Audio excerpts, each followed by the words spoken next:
All right, cool. So I actually did want to run through the tutorial, um, just to see if I can help anybody gain interest in the game. So this is the training stuff, charging and attacking. So I'll be reading this, and then it should be a quick 10-minute video or whatever. Basic controls: move character left stick, right stick, move camera, switch targets with the left and right buttons, lock onto a target with the right stick. I didn't even know that was a thing. And then you can charge attacks. Press X to begin charge. Once the circular gauge fills, the charge is complete. From the state X again, can fire. Look at the map info. Left stick during combat with toggle the map information displayed at the upper right. Map is displayed in the order of the dungeon map. Radar map, no map. So if you press the stick in, you'll see. Fleeing, move a character to the boundary line between maps to flee from combat. Some battles cannot be fled. Mainly those are boss battles, as most I'm not RPGs. much for backing down from a fight.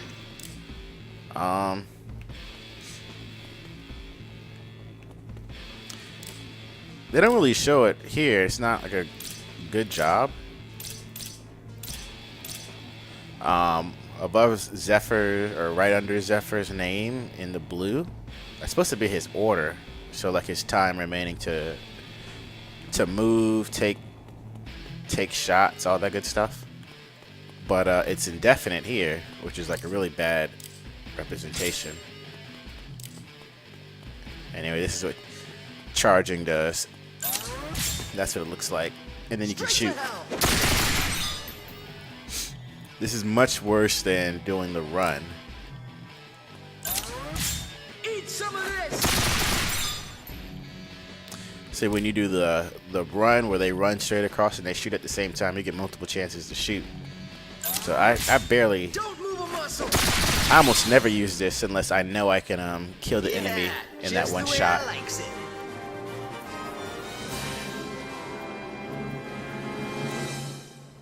It's almost where that part even exists in the game. Changing characters. In turn 5 times is the conditions to pass. Switch between characters to maximize your effectiveness in combat. Okay.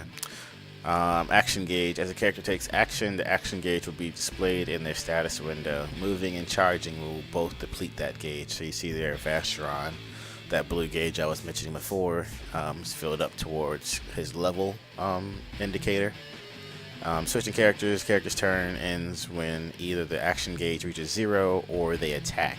Once all 3 characters' turns have ended, they each get a new turn.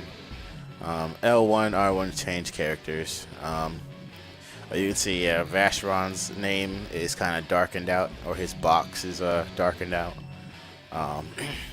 So he already went, basically. Zephyr's in the process of doing an action or moving, and then Leanne, her turn is coming up next, basically. Changing characters can only be done before the currently selected characters begun their turn. Let's get this over with.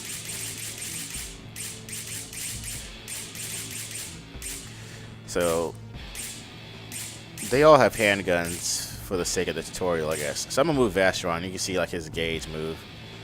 Oh, it goes down. I thought it was up. And then you see anywhere you move, it goes down. So that's why I don't like using it. And then and the moment you start shooting, that gauge goes down real quick, which is like even more like scary. So the gauge goes. The charge gauge goes up quicker the closer you are to the target. The further you away from the target, the longer it takes to fill up. It looks like you did no damage. This is just the tutorial, so that's why you're not doing any damage, I'm sure. That's the worst part though. Like when you do it this way, where you just kind of do the standard charges, you don't you only get to shoot one time. It's just one and done. How about this? So you just need to kind of move where you want to go. Don't move a muscle. Alright, then the condition should be met after this. You picked a fight with the wrong. Wait, remaining 5 times? In turn 5 times. Confused.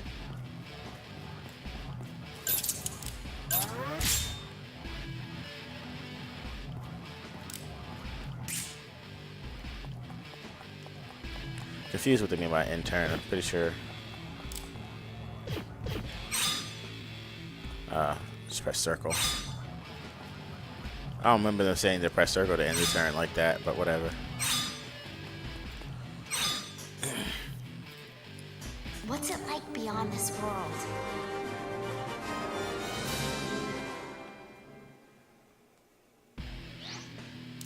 Scratch damage. This is the big bulk of the game here for me. Turn scratch damage into direct damage twice is the condition to pass. Standard damage is direct damage dealt directly to the target's HP.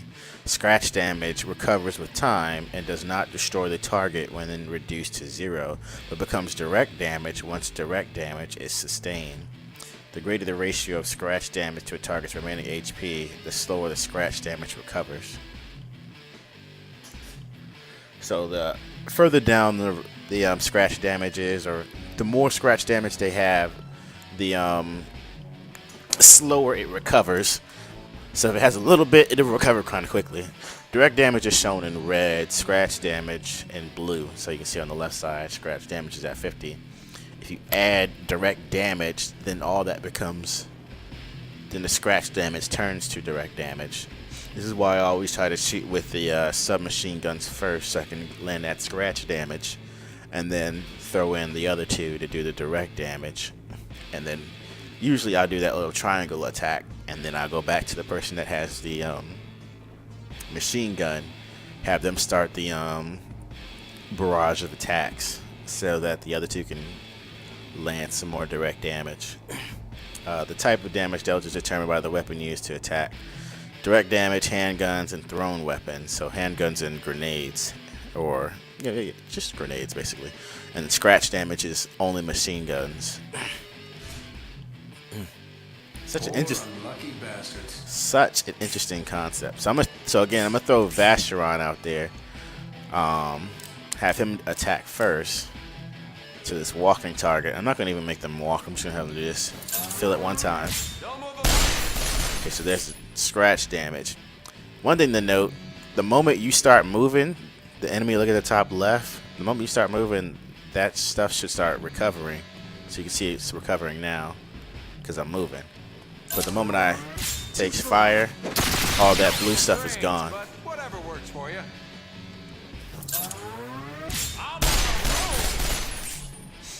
So again, the moment I take action, his health starts to recover. Straight to hell. They bit off more than they could chew.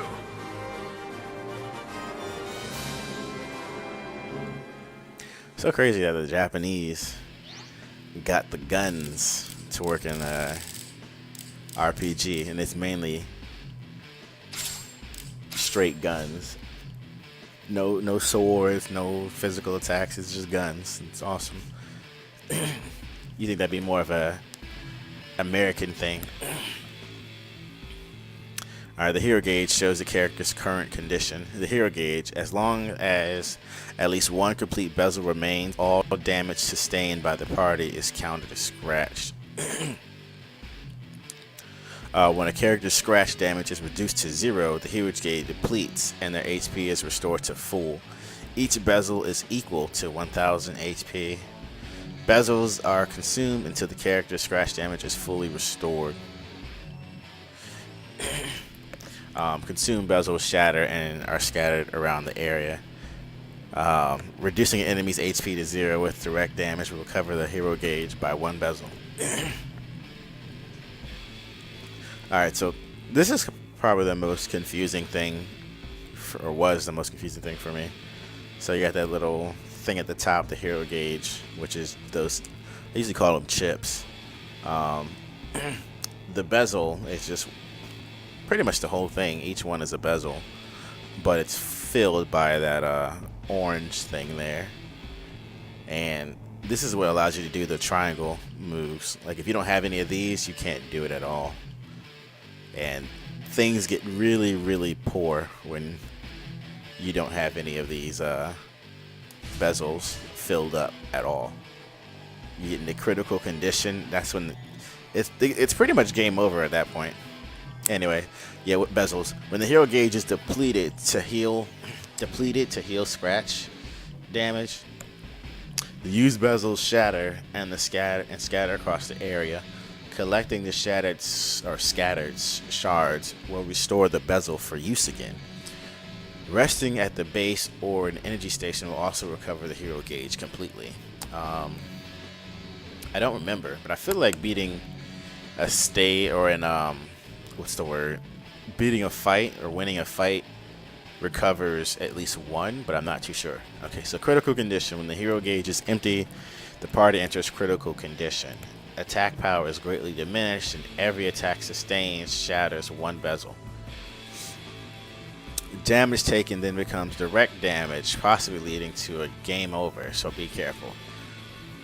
I feel like this is the one part of the game that they could have fixed or redone, because it makes it so hard. So all damage that you take right now, like while the hero gauge is full and no one has health, or everyone has full health, all damage taken is scratch. So you don't take any direct damage until the scratch damage is equal to the amount of health you have. So like you take all the scratch damage and then you 100% fill that up, then the bezel, if I remember correctly, one of the bezels shatter, and then you either go into critical condition immediately, or the damage after that is direct damage. I don't even remember. At one point in the game. A better fight than the last bunch. Oh wow, I got like hella chips. This isn't happening, so I won't be able to show critical condition at all. Oh. Eat some of this. He was gonna shoot me. Straight to hell. I can't Time to die. I can't kill that guy. So every time you kill an enemy, bezels are rewarded. My house. That wasn't much harder than target practice. It's because it was target practice, oddly enough. Here are actions. So yeah, this is the bulk of the game right here for me. Like, this is all you really want to be doing, period, to be honest. And it's really weird that this is kind of the only way to effectively play the game, but it's kind of the truth. Characters can expend one bezel to attack while moving. Press square to show the anchor cursor, and just position the anchor to set the destination. Then confirm to begin moving. Once a character begins moving, they can continuously attack without being counterattacked, but will stop if they collide with an obstacle. That's the one thing you have to keep in mind, is obstacles. So set destination with square, move the anchor with the left stick, and circle to cancel. While moving, I can press X to jump, or excuse me, X to attack, square to jump, and circle to stop. And you stop directly where you're standing, unless you're in the air, which at that point you can't, I think. Attacks while jumping will target the enemy's main body and body parts at random. That's a very good thing to note. When you're on the ground running, you aim at the spot that in front, that's facing your character. So if the enemy has armor, then you could be targeting a piece of armor. So like if they have like some shoulder pads or something and it's on the left side for whatever reason, and you're running past their left side, you're gonna shoot the body armor. If you jump into the air, you can actually hit the body too, or the actual target. So that's why jumping in the air is a good idea. Flow of combat. In combat, enemies will react according to the party's actions. Enemies must also charge before attacking. See, the character or the enemy is uncharged. He's targeting Zephyr. That's what the Z stands for. mid-charged, and the second one says V, so he's charging, and he's actually targeting Vacheron now. He's charging up, and then on the right he's taking action because his charge is full. While a character's turn is ongoing, they are open to enemy fire. When the character's turn ends, enemies will complete charges. Targeting other characters get a turn to attack. What? Enemies with complete charges targeting other characters get a turn to attack. I understand that.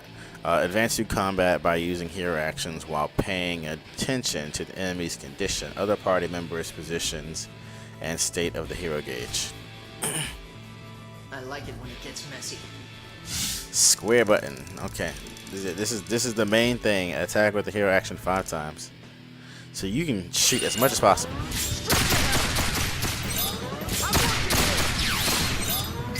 Here goes.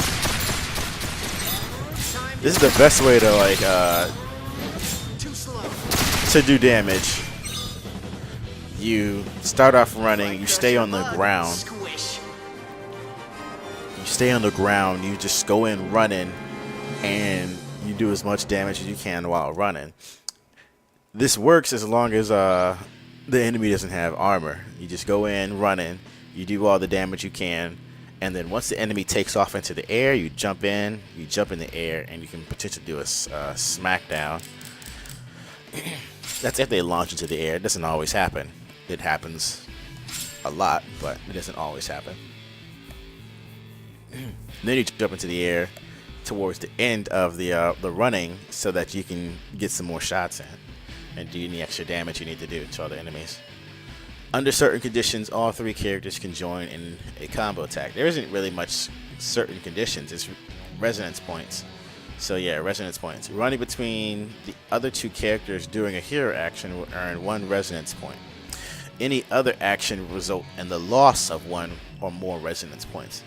This is why you almost don't want to do anything but hero actions, because every time you do a hero action, or excuse me, every time you do a hero action, or which is like the running animation from one spot to another, and if you run in between the course, or if you run between the point of 2 other characters, you gain resonance points. The more you have, the longer this try attack can last for. So by using stored resonance points and expending the hero gauge, all 3 characters can perform a group hero action that travels a triangle their positions form and lasts as many rounds as the number of resonance points stored. When activated, all characters whose action gauge are full begin to attack. Extend the line. It's triangle. Before moving, change turn order, then begin moving with square, circle to cancel, change characters to L1 and R1. While moving, same stuff. X to attack, square to jump, circle to stop, and then change characters. One thing to note about this though is that your characters can bump into each other. So, like, you got to keep things moving. Poor unlucky bastards. Alright, so I'll show you right now. See right there? That's why it's in blue. Cross between the 2 characters, I create a resonance point. So as soon as he crosses through, he's going to gain a resonance point, like immediately. Resonance points gain, right? So I usually like to set this up around the enemies. You can't... One good thing to note is that you can't run into enemies. Certain enemies. Sometimes you have to fight tanks. Tanks will stop you. So, no, don't. And big enemies will stop you. Same thing if you jump into the air, and if they're tall enough, you can hit them, and then they will kind of smack you out the air. Not directly smack you, you'll just bump into them. So I like to kind of get my triangle enclosing the enemies. So you can see here I'm across through Zephyr and Leanne. I'm going to create a triangle right over here, gain a 2nd resonance point. I can take some shots, if I want to. It's not a big deal. We'll talk about do as much damage as possible, get to the end, start shooting in the air. There we go. I can read your every move. I'm doing 0 damage, but that's just because the game wants you to pretty much do no damage. It's not.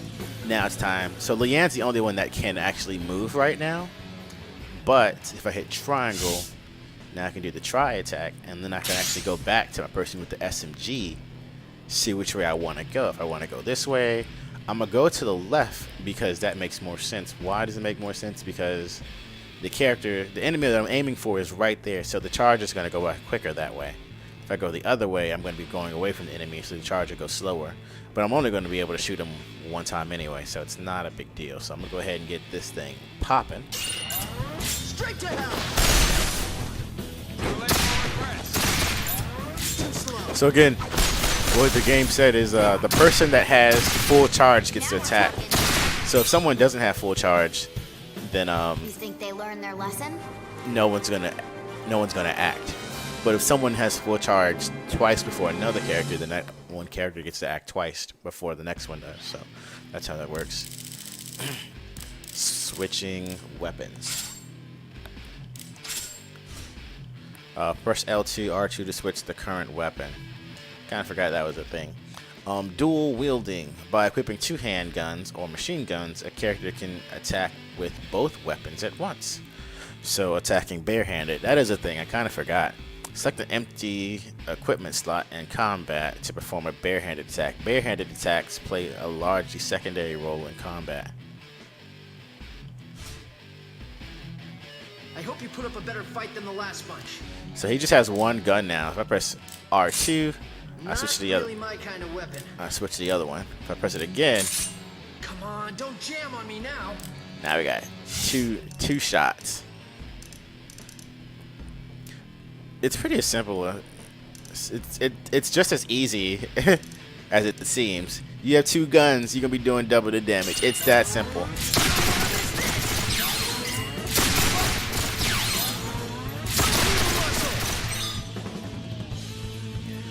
Like crushing a bug. Squish. The only difference is like you can have each character carry 1 handgun and then 1 submachine gun. That way you can decide if they're going to be doing scratch damage or direct damage. And then you can have one person holding.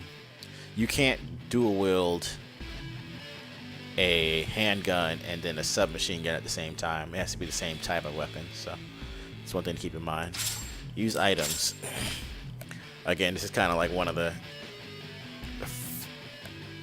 few things in the game that's kind of, it exists, but it's like weird. Like, why even bother? Because this stuff uses resonance points if you have any. So if you have any resonance points, it's going to go down. So equip an item box to enable the use of items during battle. Items can be charged for use, similar to weapons. First aid kit enables the use of support and healing items. Grenade box enables the use of attack items. Press the touchpad while equipped with an item box to select which item to use. So you just press that button while you're equipped with items, and then use first aid or Molotovs if you have grenades. I'm not So much like, for backing down from a fight. so right now, Zephyr has healing items and grenades. I would never have this combination because they only expend. Well, you can use both of these while doing runs. This is the only time I'll do it though. I'm wrong. I forget how does it work. Can you do it? Nope, you can't. You have to equip them, right? Okay, that's how you. There you go. You have to equip them first. Then you can throw them like crazy. I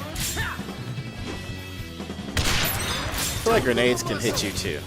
Yo, grenades can hit your party. Grenades can hit your party. It's one thing to keep in mind. This the spark? Take that!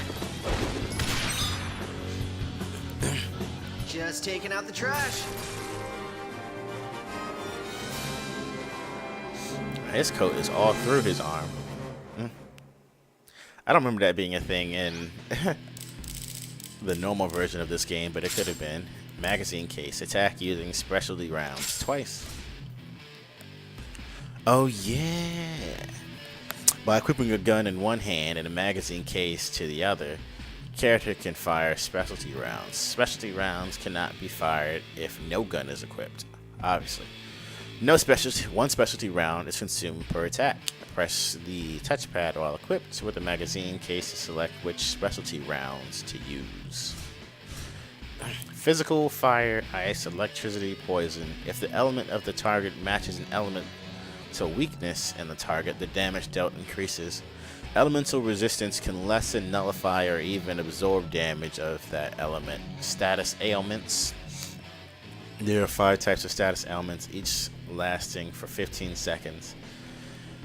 Immolation deals scratch damage every second. Freezing prevents movement. That's probably like the worst one, is the freezing. Electrocution slows charging speed. That's actually really bad too, but I feel like the freezing one's the worst. Poison deals direct damage every second, and oil slows movement speed and raises vulnerability to fire damage. I hope you put up a better fight than the last bunch. So I'm training incendiary rounds. So now we're doing fire damage. So I'm gonna just run straight through. Get on fire. Oh, I didn't realize he was gonna die. Like crushing a bug. Squish.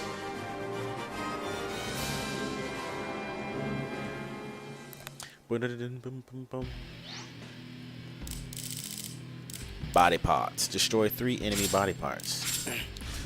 Yeah, sometimes enemies have... Well, this is the armor I'm basically talking about. Body parts. Sometimes it's like fully enclosing them. So like you have to destroy a body part before you can attack the body, or a piece of armor before you can attack the body. So some enemies have multiple body parts in addition to the main body. When attacking, damage will be dealt to whichever body part's HP bar you are facing. Destroying a body part can yield drop items and prevent the enemy from using certain attacks. As with an enemy's main body, reducing a body part's HP to 0 restore 1 bezel. So it's actually pretty good to do damage or scratch damage to body parts and then take out the body parts with direct damage, because you get the bezels back, which means you can avoid critical condition, which is it's literally almost game over whenever you hit critical condition. So you almost don't even want to do it. You almost want to like restart any boss battles you go into critical condition with, because it's almost impossible to get back to it, because you take like double damage. It's like ridiculous. So you see on the right picture, blue line is line of fire, attack hits that the body part. The red is the line of fire where you can attack the body, the main body. I'm not much for backing down from a fight. Dude, what? You can like...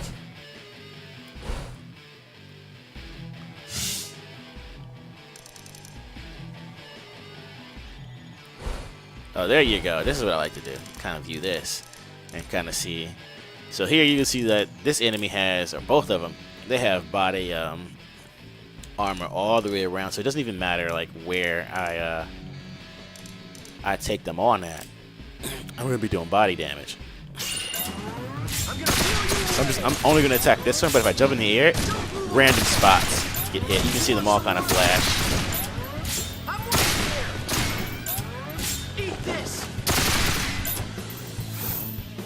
For the sake of the tutorial, I'm just gonna knock out one at a time. Try to. Here goes. Game over. Jump in the air.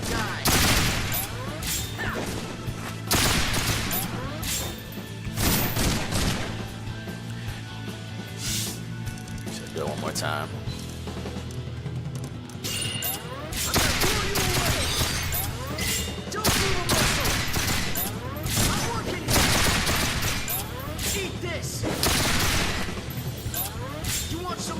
Then I'm gonna jump, do some random damage. Here goes. Game over.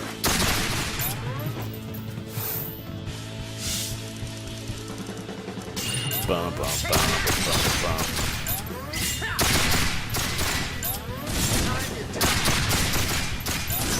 Don't move a muscle. I'm working here. Hell just got a little more crowded. Pretty sure you just said heaven got a little more crowded. Leader assault. Defeat the leader. Enemies specified as leaders can be defeated to immediately end combat in what is called a leader assault.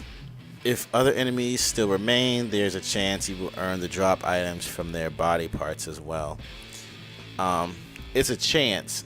This is why sometimes I like to, well, actually, the main reason why I won't sometimes will not go after a leader is because I want to do damage. And like, again, before, dealing damage is how you even gain experience points. It's 1 experience per shot that lands, so you got to keep that in mind. Then there's some other math involved, like I believe types of enemies you face.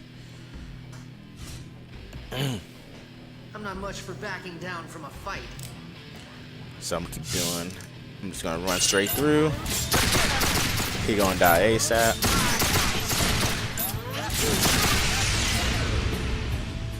Stop messing around. If you're gonna bring it, bring it.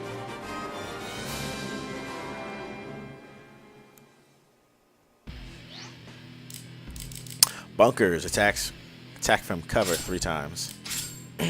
This is a pretty good idea too. Many areas feature bunkers, fortifications you can fire through. Approach a bunker and an icon will appear, signifying that you can fire through it at enemies on the far side. Bunkers can block enemy fire, but have a finite durability. If depleted to 0, the bunker will be destroyed. Enemies will make use of these walls as well, so stay sharp. I like it when it gets messy. Again, if you have resonance points, it's gonna go down. Don't move a muscle. Straight to hell. Time to die. Like crushing a bug. Squish.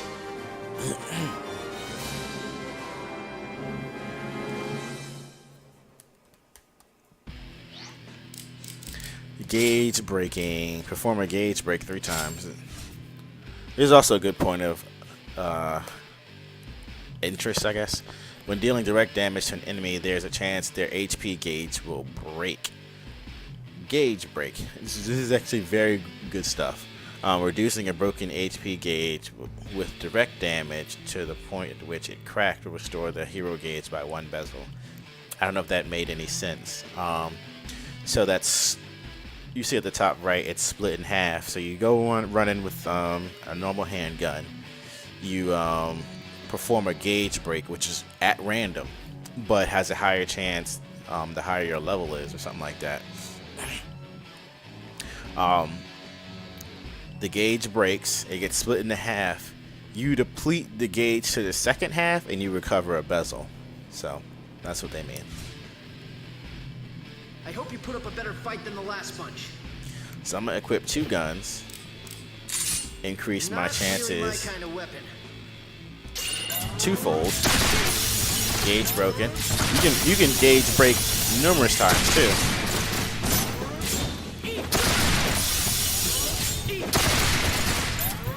Time to Couple gauges broken. So stop messing around. If you're gonna bring it, bring it. that's why you jump. So you can like aim all over the place and pray to God.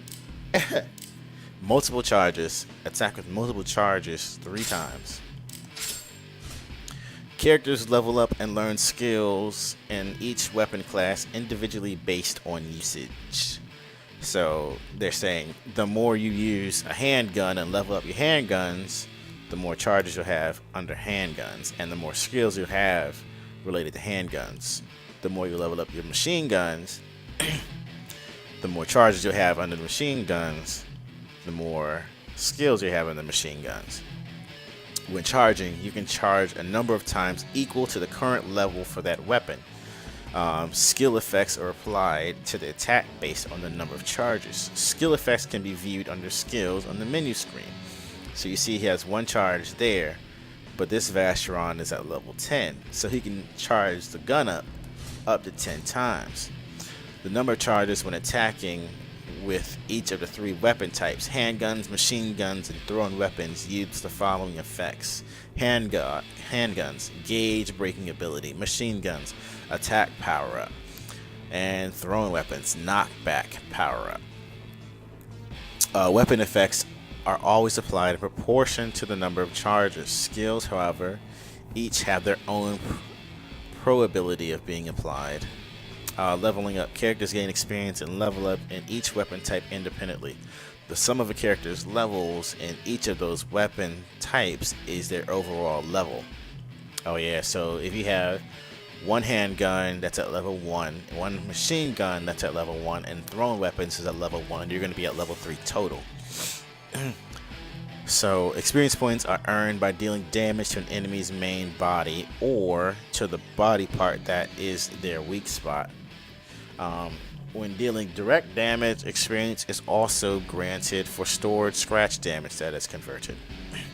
That's what's awesome. So if I know that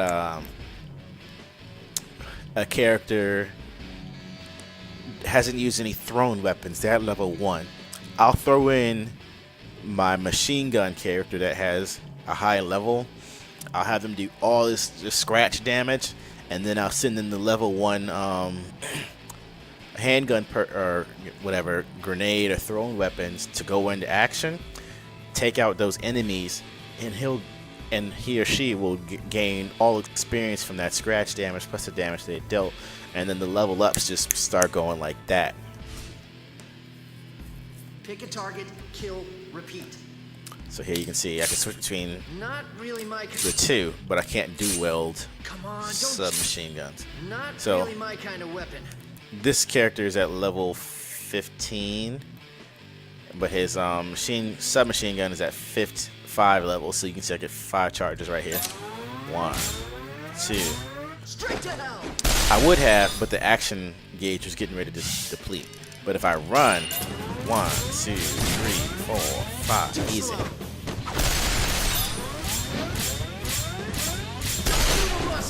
Attack power 5.4. Like crushing a bug. Squish.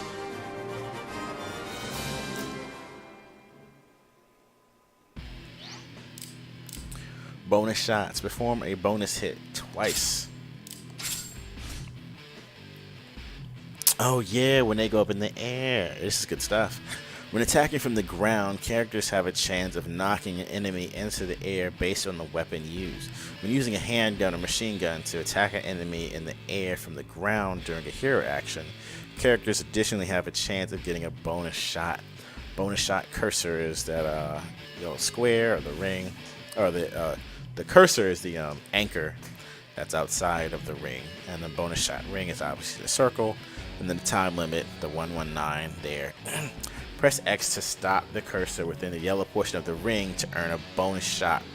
If successful, a character's charge speed becomes exponentially quicker, and they can perform multiple charges above their current level until the enemy reaches the ground. Landing a bonus shot can yield items from the enemy. The cursor stops automatically after a set time. Pressing circle will cancel the bonus shot. The chance of earning a bonus shot will be retained in these cases. Oh, that's right, you can stack them up. This is what I used to do all the time. Pick a target, kill, Repeat. Perform a bonus hit twice. Don't do the muscle. You want some more? Game over. Stop. Time to die. How does this work again? I forget. I'm working here.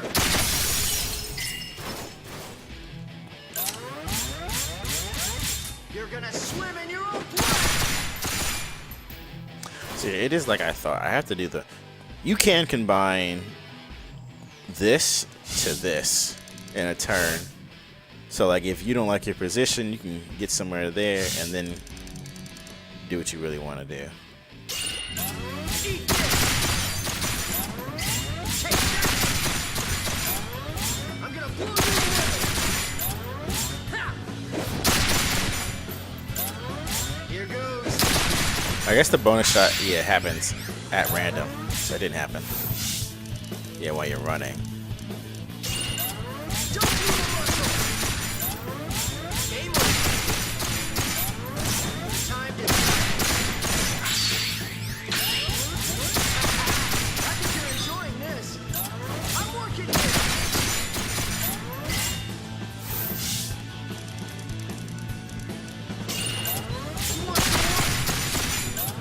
When you see that gauge increasing, you just start bullying that one enemy until you get the bonus shot.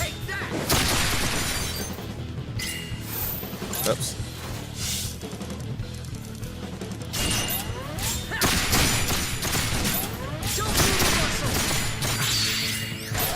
Here goes.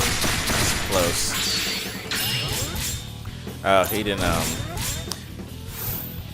I should have waited. It's the only thing I don't like about, trying to perform this in training mode Game over. is I only have one character to make it, like, work. Some more. I'm working here. I'm gonna blow you away. Eat this. Take that. No Smackdown?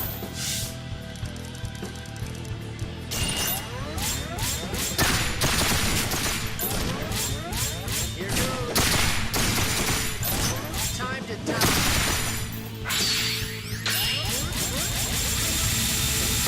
See how crazy that shit goes up? That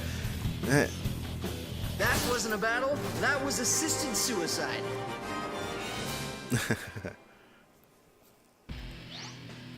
Smackdown. Perform a Smackdown attack twice. Easy stuff. Real easy. By jumping above an enemy in the air and attacking downward during a hero action, you can propel them into the ground, doing extra damage to the main body and all other body parts. A Smackdown attack will cause the enemy to release any items or bezels they possess. I like it when it gets messy.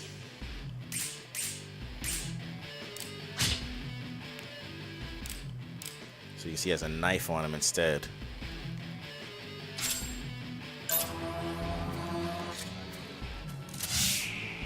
So, coming in.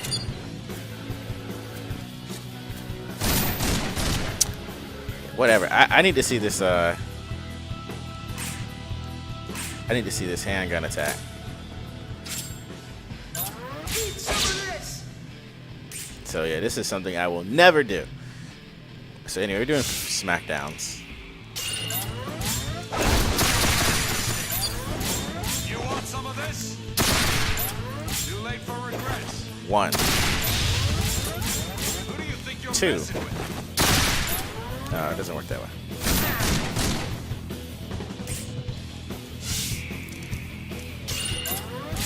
Better. There.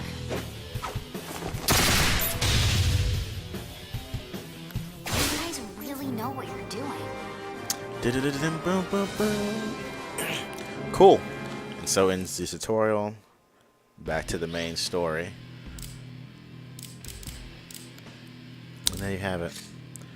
Hopefully this like interests people and they give the game a shot, because I love it so much. Ba-da-ba-ba-uh.